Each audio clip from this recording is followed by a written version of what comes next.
Weir. 2 more to go. Guess who's still on the podium as of right now? Mr. Lysacek. Joubert, Lysacek, and Oda, your top 3. And speaking of demons being battled, Johnny Weir, the Olympic performance, he took issue with some of the comments made and some of the articles written about his free skate and letting America down. He knew that he lost focus. He knew he didn't end up skating like he knows how after a golden chance, being right behind Plashenko going into the free skate. So no matter what he says, you have to imagine there's a bit of redemption on his mind here in Calgary.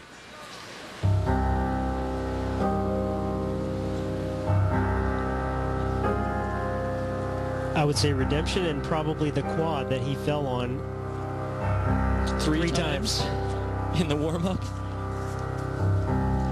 A little bit like Sandu, that he's kind of misunderstood. He understands that he needs this triple axel, triple toe. His landings just flow out of the jumps so sweet. I mean, that's what impresses me more than anything.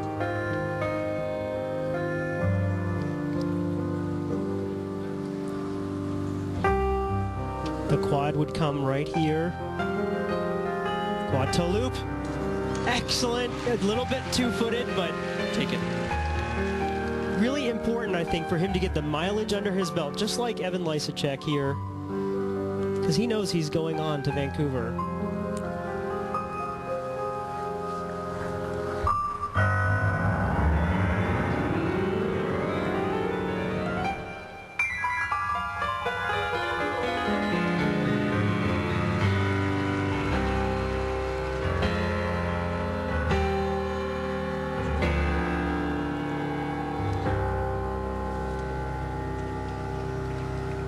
Peter Carruthers told us before he took the ice that Priscilla Hill, his coach, said he wasn't able to practice this week. The spins or the footwork, Paul? Well, he's been really working on the quad, and he's been obviously had the back spasms, and so he just hasn't been able to get into the positions that are required. Second triple axel attempt here. Good Little fight on that landing. We talked about Joubert going back to the Matrix. This is also a program that he's revisiting. O'Tonal was very successful with it last season.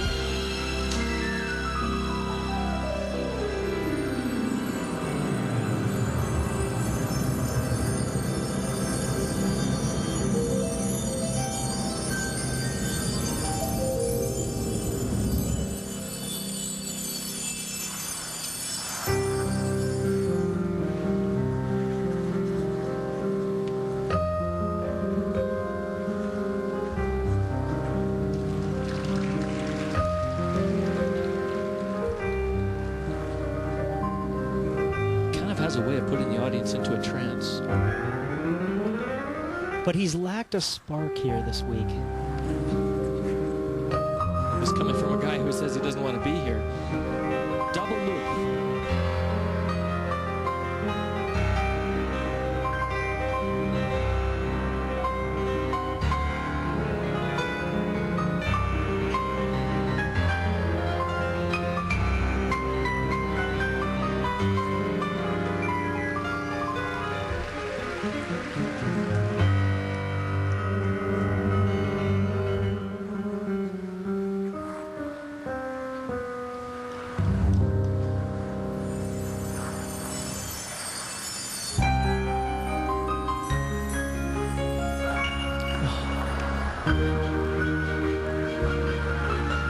I think the time that he's taking to get up from that fall, very uncharacteristic. Usually your adrenaline just pops you back up off the ice. But I think that says volumes about how he's felt this whole week.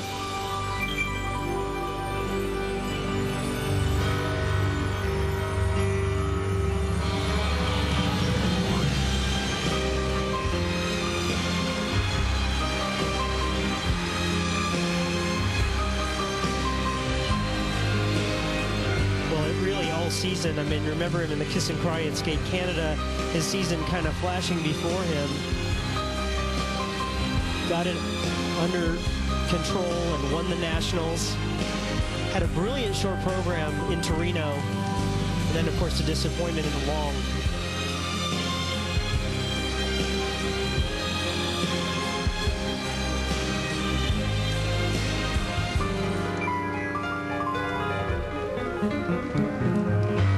The moment he's been waiting for, the end.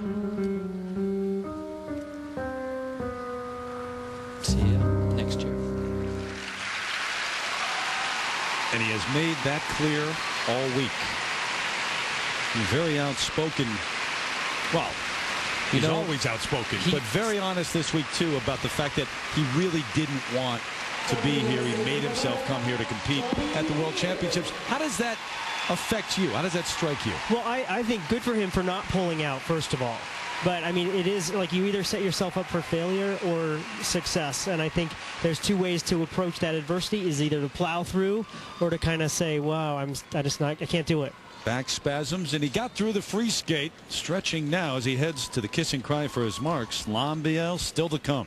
Hopefully you're watching on ESPN HD. Johnny Weir, take a look at part of the trouble in his program. A triple flip is an easy jump for Johnny. It's really too bad that late in his program he took what was a hard fall, because he started out strong. I'm really actually quite proud of him for trying that quad at the beginning. Triple axles were good, but maybe there's just not enough gas in the tank to get through the whole season. Doesn't look like any right now. 128.66 for the free skates, a 235.57 overall, placing Weir in 6th. Just needs a good shopping spree to cheer him up. He no doubt will get one. Some time off now. Well-deserved rest for Weir and for all these kids. It's been a long season. Joubert, Lysacek, and Oda, though. And for the men, it comes down to one final guy.